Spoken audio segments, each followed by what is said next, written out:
May mga planeta sa universo na nakakatakot. May yelo pero mas mainit pa sa nagbabagang bakal. Mga planetang gumagala sa universo sa gitna ng kadiliman. May mga planetang umuulan ng tunaw na salamin at tinatawag na zombie worlds. Linawin ko lang, totoong lugar ito sa universo na pwedeng marating kung may sapat na makapangyarihang sasakyang pangkalawakan. Hindi ito katang-isip, totoo ito. Maghanda ka. Hindi ko masisigurong payapa ang iyong panaginip pagkatapos mapanood ang video na ito.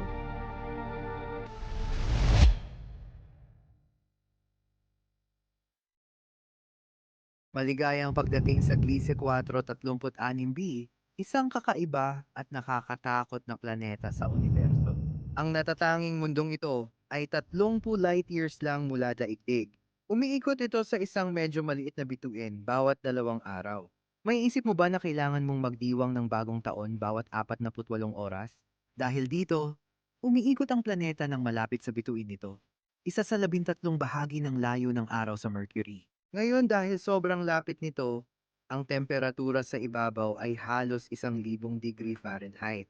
Sobrang init na siguradong walang tsansa ang buhay na mabuhay dito. At dito na nagiging kakaiba ang mga bagay. Malamang iniisip mong ang ganitong planeta ay pununo ng mainit na magma at nasusunog na bato. Tama? Paano kung sabihin kong natatakpan ito ng yelo? Kasing laki ng Neptuno ang planeta, ngunit mas siksik ito kaya hindi ito tulad ng ibang gas giant na puro hydrogen. Ngayon, dahil sa matinding presyong ito, iniisip ng mga astronomo na ang planeta ay may malaking konsentrasyon ng kakaibang anyo ng yelo ng tubig na kilala bilang Ice X. Pero paano ito posible? Ang yelo sa Earth natutunaw sa lampas 0 degrees Celsius at sinabi ko na ang planeta ay halos 1,000 degree.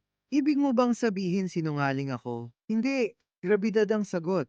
Dahil sa lakas ng grabidad dito, pinipiga nito ang water vapor sa atmosfera para maging yelo. Kaya hindi ito natutunaw bilang tubig. Dahil dito, natatakpan ng makapal na yelo ang matigas na core ng planeta na kayang magsunog ng balat kapag hinawakan. Nakakakatakot talaga yon. At ang masastig pa, ang ultraviolet na liwanag mula sa bituin ng planetang ito ang dahilan kung bakit ang napakaraming hydrogen ng planeta ay umiikot palabas na bumubuo ng isang napakagandang buntot na parang kometa na halos 10 milyong milya ang haba. Ibig kong sabihin, isipin mong makita mo to gamit ang sarili mong mga mata.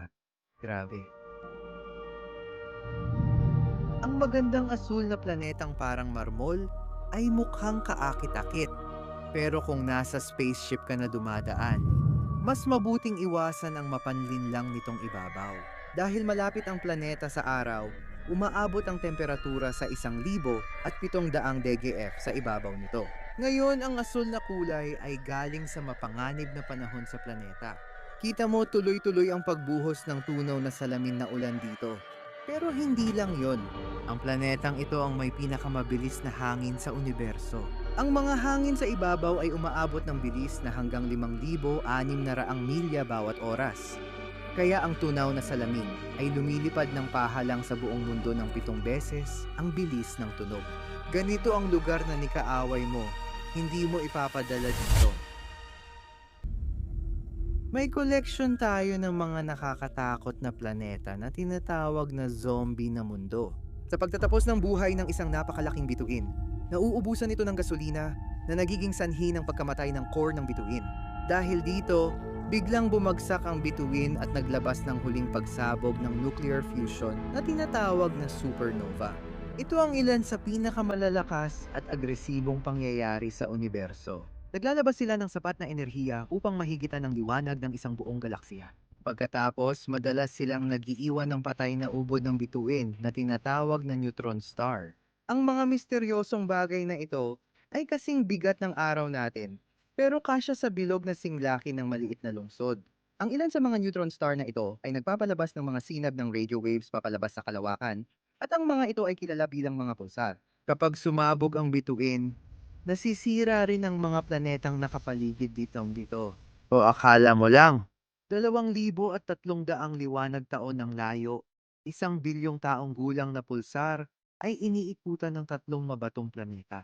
O dapat ko bang sabihin, Mga mundo ng zombie. Mula sa abo ng pagsabog ng bituin, nabubuo ang mga mundong zombie na ito. Si Draga ang pinakamalapit sa tatlo, mula sa pangalan ng isang immortal na nilalang sa mitolohiyang Norse. Ang mundong zombie ay halos doble ang laki ng buwan. Mayroon itong dalawang mas malaking kapatid, sina Poltergeist at Phobotar, na unang natuklasang exoplanet. Ang mga super-Earth zombie na mundo ay 4 beses mas malaki kaysa daigdig. Ang bituin na iniikutan nila ay may malakas na magnetic field, kaya dumadaloy ang kuryente sa pagitan ng mga planeta at bituin, nagdudulot ng tuloy-tuloy at magandang aurora na parang northern lights sa daigdig. Sa mundong iyon, makikita mo ang aurora at pulsar na mabilis umiikot at nagpapalabas ng malalakas na liwanag sa dilim ng kalawakan. Talagang kamanghamanghang tanawin ito. May mga planetang walang sariling bituin at may ilan na nag-iisa lang. Wala silang iniikutan o kaibigang planeta at bituin. Sila ang mga ligaw na planeta. Naglalakbay sila sa malawak na kalawakan, nag-iisa sa dilim. Sa kakaibang mundong ito, umuulan, pero hindi ito karaniwang ulan ng tubig sa daigdig. Tuloy-tuloy ang ulan ng tunaw na bakal dito. Hindi ito katang-isip na agham. Mahirap itong isipin na tunay na guni-gunihin. Pero subukan mo talagang magpakatotoo kahit sandali. Totoong lugar ito sa kalawakan na lumulutang sa dilim, habang ang langit ay puno ng tunaw na bakal. Sobrang laki ng planetang ito. 6 beses mas mabigat kaysa kay Jupiter, ang pinakamalaking planeta.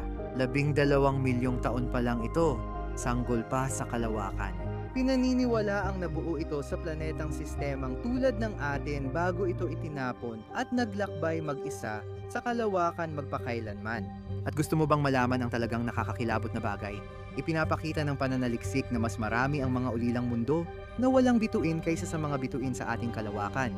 20 sa isa.